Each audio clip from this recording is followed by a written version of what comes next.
Bonsoir à tous et bienvenue à cette session d'information. Mesdames, Messieurs, voici les titres de l'actualité de ce mercredi 6 décembre. À 2 semaines de la tenue de l'élection présidentielle, certains candidats sont aux abonnés absents. Moins de 10 prétendants à la présidentielle sont réellement présents sur le terrain. Dans ce journal, nous ferons un focus sur les invisibles de la présidentielle. À l'international, l'Égypte a signé une lettre d'intention pour rejoindre la Battery Energy Storage System Alliance à l'occasion de la conférence sur les climats qui se tient à Dubaï. Bonsoir à tous. Campagne électorale pour les scrutins de décembre 2023. Sur les 22 candidats en lice pour les scrutins à venir, il n'y a visiblement que moins de 10 qui battent réellement campagne. Une partie des prétendants au top job sont aux abonnés absents. La rédaction des Géopolis a fait un focus sur cette réalité liée à ce 4e cycle électoral en République démocratique du Congo. Fiston Oleko.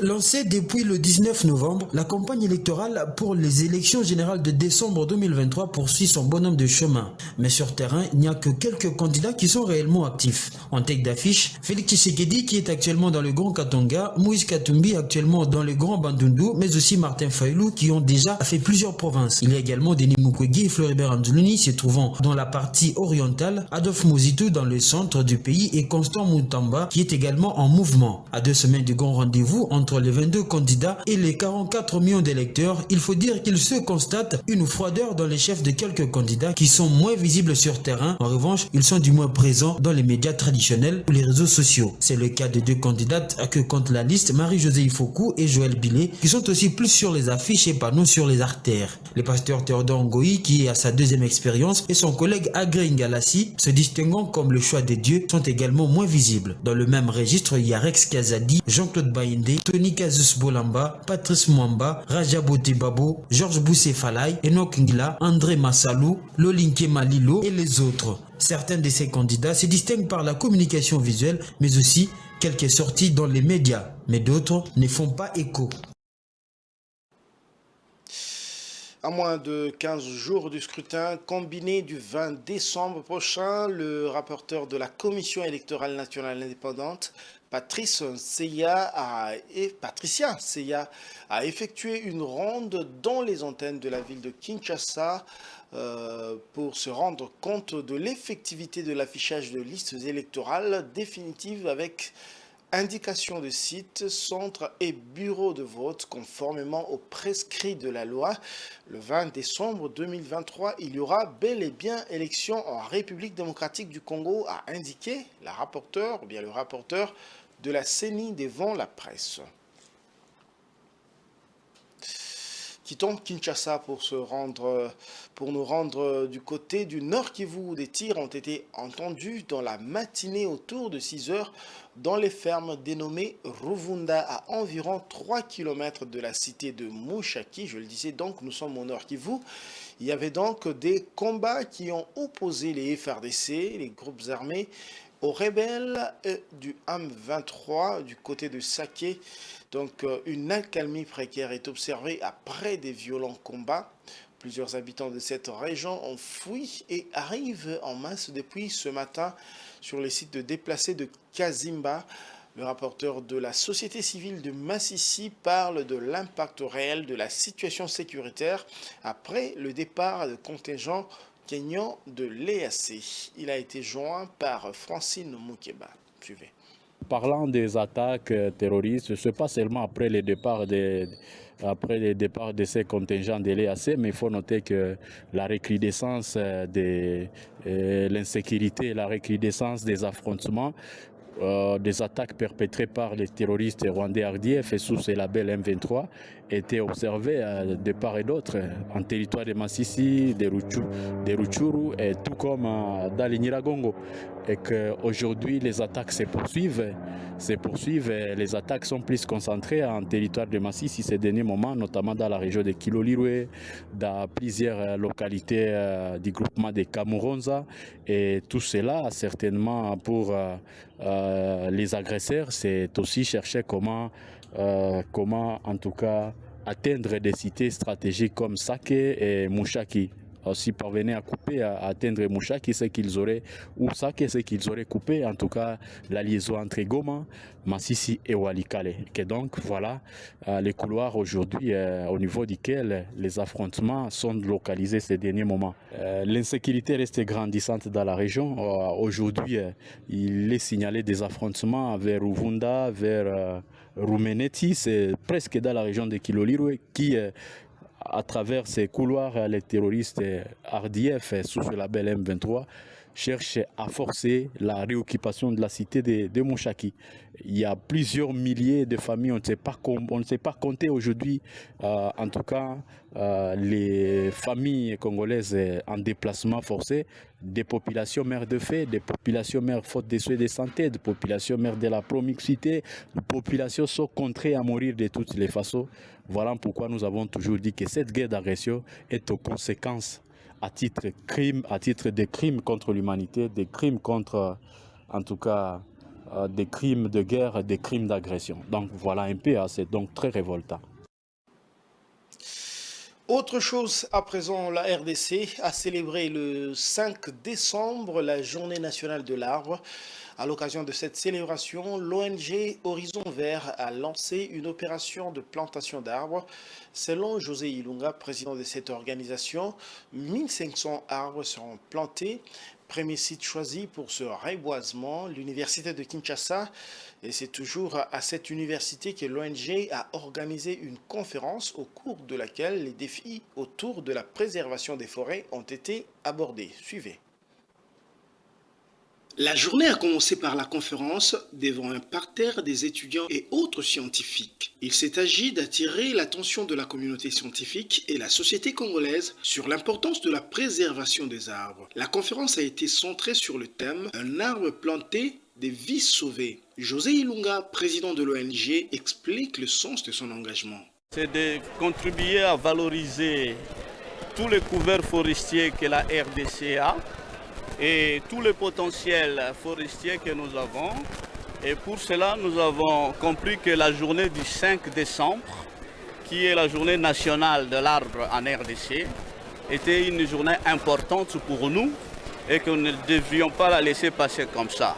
Donc nous avons voulu, par cet acte, démontrer notre attachement à la protection de notre couvert forestier et faire en sorte que la communauté scientifique puisse nous donner des informations sur cette richesse, puisse nous donner des informations qui vont nous permettre de nous enrichir nous-mêmes en termes de connaissances pour que nous puissions mieux, davantage faire notre travail d'engagement pour pouvoir protéger ces écosystèmes.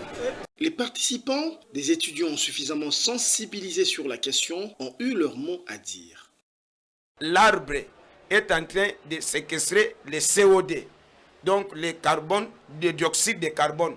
Et maintenant, il élabore cela, il libère l'oxygène. L'oxygène là, c'est ce que l'homme avale pour vivre. J'aimerais apporter quelque chose du point de vue bénéfice de l'arbre. Non seulement on va avoir l'arbre dans le cadre de changement climatique où tout consomme la protection, mais l'arbre aussi c'est une vie dans le sens où on représente la forêt. La forêt c'est un écosystème, donc un écosystème forestier dans lequel nous soutirons quoi manger, subvenir à nos besoins. Mais ici, ce que nous décrions, je suis un environnementaliste. Je ne suis pas un environnementaliste de protection seulement, mais je suis un environnementaliste de l'exploitation ou valorisation de mes ressources. Et dans le contexte actuel, en dépit de protéger, on doit aussi exploiter, mais rationnellement. C'est-à-dire tout en y pensant aux générations à venir et ou futures. Les organisateurs de l'activité ont procédé ensuite à la plantation symbolique des arbustes devant la faculté des sciences de l'université de Kinshasa. D'autres arbres ont été plantés dans un site spécial, toujours à l'université de Kinshasa. Le combat est de protéger les forêts car celles-ci absorbent les gaz nocifs et régulent l'oxygène indispensable. Toujours dans le cadre de cette conférence, à l'occasion de la journée de l'arbre, une des thématiques traitées est le rôle de l'arbre en cas de pollution de l'air ou de pollution du sol. Selon Richard Kitenge, chercheur et expert en questions environnementales, les arbres ont une grande importance dans la régulation du sol ou de l'air pollué dans le cadre des activités industrielles. Intervenant au panel des conférenciers, ce chercheur a expliqué de cas précis de recherche dans les villes de Kolwezi, Likasi et Lubumbashi, où la phytorémédiation a été appliquée pour éliminer les résidus des métaux lourds dans l'air ou dans le sol pollué. Je vous propose de suivre Richard Kitenge qui explique le processus de phytotechnologie. Bon, la phytorémédiation, c'est une technique qui consiste à dépolluer les sites contaminés par les métaux lourds avec les arbres. C'est-à-dire là, on met au centre l'arbre pour accumuler, ou soit stabiliser, ou soit dégrader tout ce qu'il y a comme polluant dans les sols contaminés. C'est ça la phytorémédiation, c'est-à-dire c'est l'arbre qui est au centre de destruction des métaux lourds dans les sols. On l'appelle aussi comme la phytotechnologie, c'est-à-dire c'est une technologie basée sur les arbres ou soit les végétaux. En soi, l'arbre, c'est un rideau écologique. C'est-à-dire l'arbre joue plusieurs rôles. L'arbre est capable de réduire la poussière riche en métaux lourds à travers ce système, à travers ses organes. Et c'est ce qu'on appelle l'accumulation des métaux lourds. Ce qui veut que dans des cas comme Kolwezi, Lubumbashi, Likasi, là où il y a de grandes entreprises minières qui font leurs exploitations, il est important de fonder notre système de restauration de ces sites avec les arbres. Parce que ça ne coûte pas beaucoup. On appelle comme le génie écologique. C'est-à-dire c'est des techniques utilisées pour réduire tout ce qu'il y a comme polluant dans l'atmosphère. En un mot, l'arbre, c'est un rideau. L'arbre, c'est un organe, c'est un être vivant qui réduit les polluants dans l'atmosphère à travers ses métabolismes, à travers ses organes. En sport, les Léopards seigneurs dames de la RDC se sont qualifiés pour la Coupe d'Afrique des Nations Maroc 2024, 12 ans après leur dernière participation à la plus grande compétition continentale féminine. Les Fauves congolais ont disposé de la Guinée équatoriale. C'était mardi au stade des Martyrs sur la marque de 2-1. Blest Kouzola était sur place pour le compte de Géopolis Télévision. Suivez. Les Léopards seigneurs dames de la République démocratique du Congo verront le Maroc au mois de juin prochain. Le Fauve congolaises ont battu le Fave national de la Guinée équatoriale sur la marque de 2-1 ce mardi 5 décembre 2023 au stade de Martyrs de la Pentecôte de Kinshasa dans le cadre du match retour du dernier tour des éliminatoires de la Coupe d'Afrique des Nations Maroc 2024. Pourtant, ce sont les Équato-guinéennes qui ont ouvert le score juste avant la pause, soit à la 45e minute de jeu grâce à Reina Pillard Obono Mansogo Ada. Au retour de vestiaire, Merveille Kanjinga égalise pour le Congolais à la 55e minute avant qu'Erit Monique Kipoi offre le but de la victoire à la 79e minute.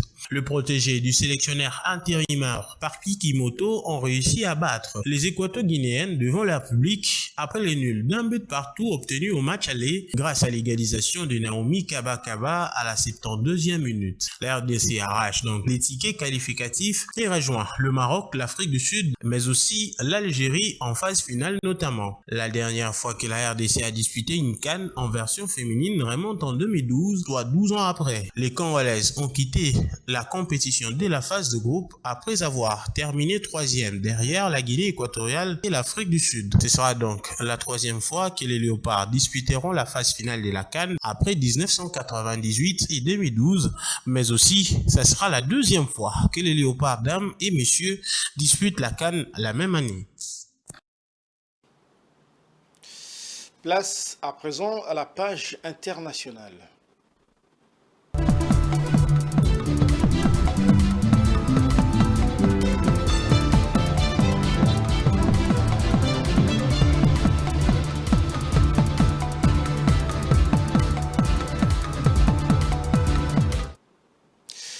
L'intégration régionale est devenue une priorité essentielle pour de nombreuses organisations économiques à travers le monde. Ainsi, la Communauté économique et monétaire de l'Afrique centrale, CEMAC, s'est engagée à promouvoir l'intégration régionale et politique par le biais des politiques visant à renforcer la coopération entre ses pays membres. Patience Lokeke. L'intégration régionale offre de meilleures possibilités de sortie des crises et défis du développement auxquels font face les pays africains. En Afrique centrale, l'intégration régionale et politique s'impose comme indispensable. Malgré la multiplication des institutions, l'intégration économique et politique au sein de la Communauté économique et monétaire de l'Afrique centrale, CEMAC, demeure un enjeu majeur pour la croissance durable et le développement. La sous-région regroupe 6 pays, les Cameroun, la Centrafrique, les Congo, les Gabon, la Guinée équatoriale et le Tchad. Afin de progresser vers une intégration économique et politique plus étroite, la CEMAC doit davantage œuvrer en faveur du renforcement des infrastructures régionales, l'harmonisation de politiques économiques, la promotion de la libre circulation de personnes, des biens, entre autres. C'est dans ces cadres que s'inscrivent les 13 projets intégrateurs de l'organisation sous-régionale, estimés à un coût total d'environ 8 835 millions d'euros. Les défis de l'intégration régionale en Afrique centrale sont souvent complexes et interconnectés. Les défis de l'intégration régionale en Afrique centrale sont souvent complexes et interconnectés. Ils restent liés à la chute des investissements étrangers provoquée par la crise financière internationale, la crise alimentaire, l'absence d'infrastructures. Je l'avais annoncé en titre, l'Égypte a signé une lettre d'intention pour rejoindre la Battery Energy Storage System Alliance, une initiative clé pour l'Alliance mondiale de l'énergie pour les personnes et la planète lors de la COP 28 à Dubaï. Avec l'Égypte, le nombre total des pays participant à l'initiative s'élève à 10. L'objectif est d'atteindre 5 gigawatts d'énergie stockée d'ici 2024 et contribuer à l'objectif plus large d'atteindre 400 gigawatts d'énergie renouvelable d'ici 2030. Blest Kuzola. Le 3 décembre 2023, l'Égypte a signé une lettre d'intention pour rejoindre la Battery Energy Storage System Alliance, une initiative clé de l'Alliance mondiale de l'énergie pour les personnes et la planète lors de la COP 28 à Dubaï. Selon le ministre de la coopération internationale égyptien Rania Al-Mashat, l'objectif de l'Alliance est de collaborer pour atteindre 5 gigawatts d'énergie stockée d'ici 2024 et de contribuer à l'objectif plus large d'atteindre 400 gigawatts d'énergie renouvelable d'ici 2030, tel que défini par le ministère de la coopération internationale de la dite alliance. Cette intégration, selon les autorités égyptiennes, est une participation aux objectifs mondiaux visant à exploiter des capacités de stockage de 359 gigawatts d'ici 2030 pour s'aligner sur les objectifs visant à limiter l'augmentation de la température mondiale à 1,5 degrés Celsius. D'après le secrétaire général de l'Organisation météorologique mondiale,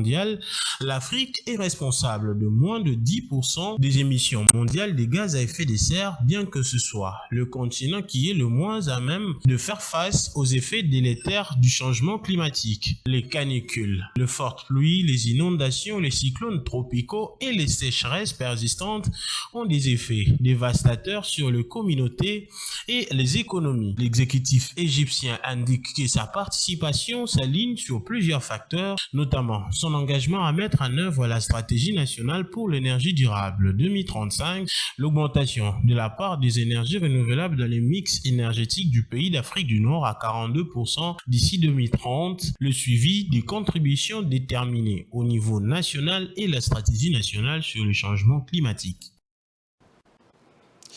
Vous informer, c'est également à travers la lecture de la presse parue ce matin à Kinshasa. Place à la revue de presse.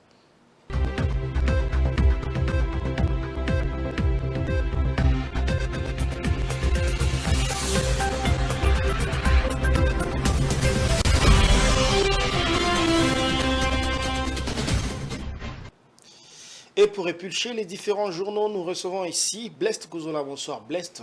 Bonsoir Patrick Ilunga et bonsoir à nos fidèles téléspectateurs. On va déjà commencer par ce premier titre, processus électoral. La CENI publie les listes électoraux des électeurs. En effet, Patrick Ilunga, selon le rapporteur de la CENI cité par le site 7sur7.cd, l'affichage de listes définitives des électeurs dans les antennes de la CENI est effectif, titre ces médias en ligne. L'affichage de listes définitives des électeurs dans les antennes de la Commission électorale nationale indépendante à Kinshasa, capitale de la République démocratique du Congo, est effectif. C'est ce qu'a affirmé le rapporteur de la centrale électorale après la ronde effectuée mardi 5 décembre 2023 dans la capitale congolaise. Patricien Seamoulela a entamé sa tournée à l'antenne de la Gombe qui comprend le commune de Gombe, Kitambo, Lingwala, Barumbu et Kinshasa. Sur place,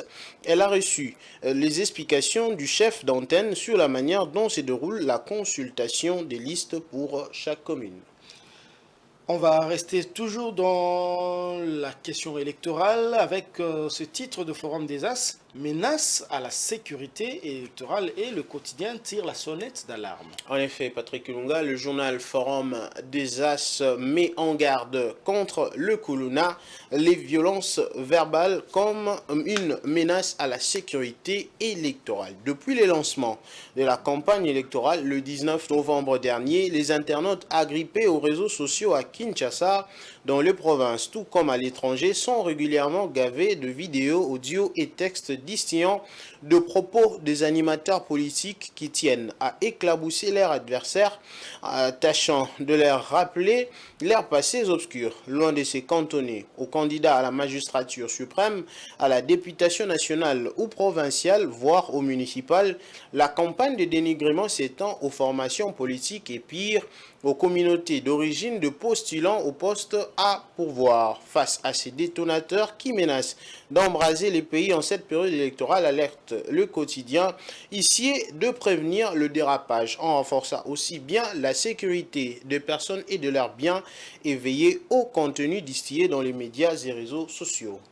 Et nous allons terminer avec cet autre titre qui est beaucoup plus joyeux. Les léopards dames de la RDC renouent avec la Coupe d'Afrique des Nations. En effet, Patrick Ilunga, les léopards dames de la République démocratique du Congo sont qualifiés, ou se sont qualifiés donc pour la CAN 2024 attitrée La Prospérité. Selon le journal, la RDC sera bel et bien à la phase finale de la 14e édition de la Coupe d'Afrique des Nations CAN féminine Maroc 2024. Le Nzalang national, comme au match aller joué le 1er décembre à Malabo, ont ouvert le score en premier, cette fois-ci à la 45e minute par Elena Obono, quelques secondes avant d'aller à la pause. Un but assassin qui démoralise souvent les équipes, mais chose qui n'a pas été le cas pour les léopards dames de la RDC qui vont se couper en 1000 morceaux à la deuxième période pour aller chercher, allais-je dire, d'abord l'égalisation, puis le but de la victoire. Merveille Kanjinga à la 54e minute et Ritz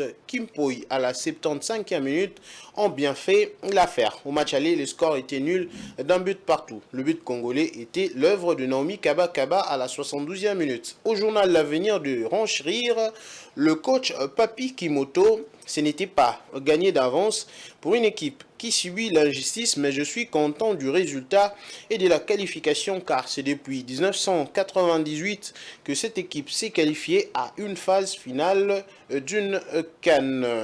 On pouvait gagner le match déjà en première période, mais les filles ont été dans la précipitation, a laissé entendre le coach Papi Kimoto qui disait qu'en 1998, les deux équipes s'étaient donc qualifiées pour la CAN, que ce soit chez le messieurs ou chez les dames.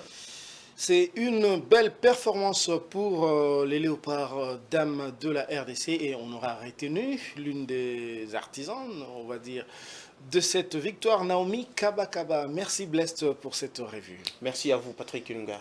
Fin de cette revue qui vous a été présentée par Blest Kouzola.